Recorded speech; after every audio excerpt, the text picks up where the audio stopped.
7h44, David Ossillot et Marine Le Pen qui appellent à la mobilisation des troupes du RN. La présidente du Rassemblement national, inéligible pour 5 ans, estime que cette peine est une bombe nucléaire et elle en appelle à tous ses électeurs. Partout où vous allez, dites aux Français qu'ils peuvent compter sur nous. Il n'y a aucun problème. On sera là jusqu'au bout, on sera là jusqu'à la victoire. Bonjour Franck Alizio. Bonjour. Député RN des Bouches-du-Rhône, président du groupe du Rassemblement national au Conseil régional. L'appel au peuple, c'est ça votre réponse à la justice ? Ben oui. Oui, c'est l'appel à la démocratie. Vous savez, cet appel, il n'est pas seulement le nôtre. Moi, j'ai des retours depuis 2 jours, ces retours de Marseillais et de Provençaux, parce que c'est pas les Lillois qui vont m'appeler. Eh bien, la plupart du temps, c'est des gens qui ne votent pas spécialement pour nous, en majorité, et qui nous disent ne vous laissez pas faire. Ne vous laissez pas faire.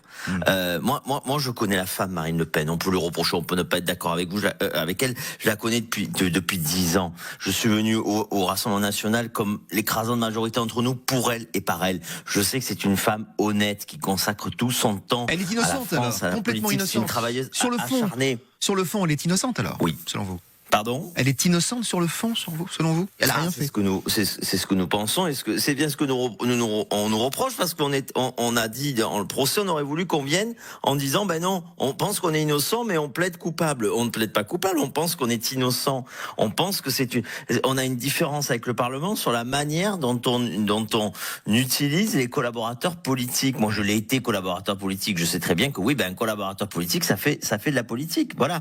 Mais vous savez, ça dépasse de loin tout ça. Il y a une forme d'acharnement, et s'acharner sur elle, c'est mal la connaître. Ouais. Parce que Marine a quelque chose en commun avec nous, les Marseillais et les Provençaux, c'est que c'est une testarde. Voilà. C'est une testarde. Elle va pas céder. Et elle va se battre, et on va se battre avec elle, et on va rester à ses côtés, parce que ce qui lui arrive, cette injustice, ça pourrait arriver à n'importe qui. Franck Alizio, le soir de sa condamnation, Marine Le Pen fait le 20h de TF1, et elle entend votre nom cité à propos d'un procès qui a visé un autre politique. Écoutez. Madame Le Pen, c'est arrivé à Hubert Falco, maire de Toulon en 2023. Et un député de votre parti, Franck Alizio, a dit « C'est très bien, justice a été rendue ». Et Hubert Falco a quitté sa mairie dans les minutes qui ont suivi le jugement. Est-ce que ça vous a gêné que Marine Le Pen soit gênée à cause de vous ? Mais non, elle n'a pas été. Vous connaissez Marine Le Pen, elle n'a pas été gênée par ça. D'ailleurs, ça se voit. Et puis, soyons clairs, lorsque je réagis à la condamnation de Monsieur Falco, je parle pas de l'exécution provisoire. Vous n'êtes pas content qu'il quitte le pouvoir et que ce soit plus facile pour... J'aurais trouvé tout à fait normal que Monsieur Falco finisse son mandat. La question n'était pas là. C'est pas au juge de trancher sur un mandat. Et je vous rappelle, à la différence de Marine Le Pen, que Monsieur Falco, en 2026, s'il le souhaite, pourra se représenter à la mairie de Toulon. Vous voyez, lui n'est pas empêché démocratiquement. Donc ça n'a rien à voir ni de près ni de loin, cette affaire. Il y a un autre épisode judiciaire en Provence qui est bien connu, et vous la connaissez cette histoire. Jean-Noël Guérini, patron du département des Bouches-du-Rhône, socialiste, condamné en 2022 dans une affaire de marché truqué.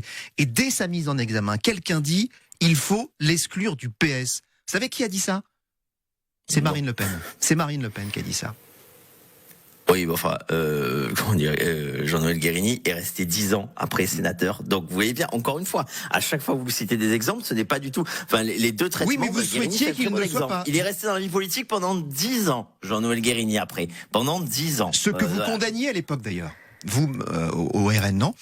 Mais les deux affaires et ce dont on parle, au final, c'est incomparable. Ce qu'a fait Monsieur Guérini était d'une complexité incroyable. Ça a l'affaire a mis 10 ans. Je ne suis pas là pour refaire le procès de qui que ce soit.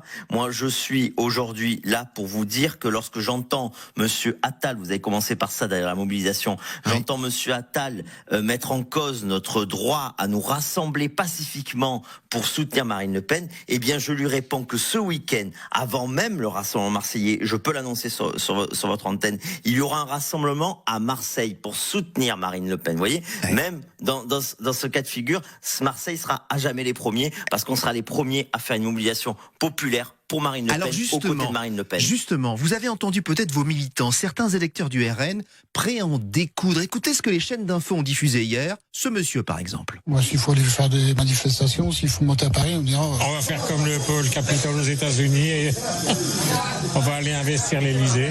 Comme aux États-Unis, ça vous fait pas peur ça ?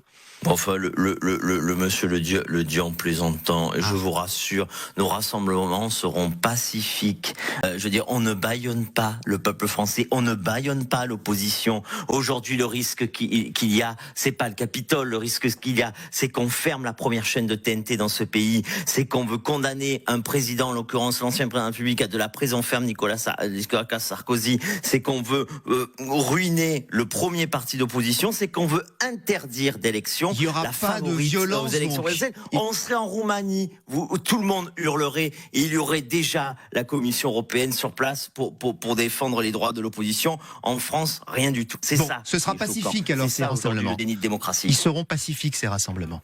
Évidemment. Monsieur, vous m'imaginez faire un rassemblement qui déborde, évidemment qu'ils seront pacifiques, évidemment ils seront démocratiques, pacifiques, et ils soutiendront la démocratie, et ils soutiendront la liberté d'expression, et ils soutiendront l'état de droit, parce que faire appel et ne pas être condamné avant d'avoir une peine qui n'est même pas prononcée définitivement, ce n'est pas ça la démocratie, ce n'est pas ça l'état de droit. En tout cas, c'est dans la loi. Merci Franck Alizio, député RN des Bouches-du-Rhône et président du groupe du Rassemblement national au Conseil régional.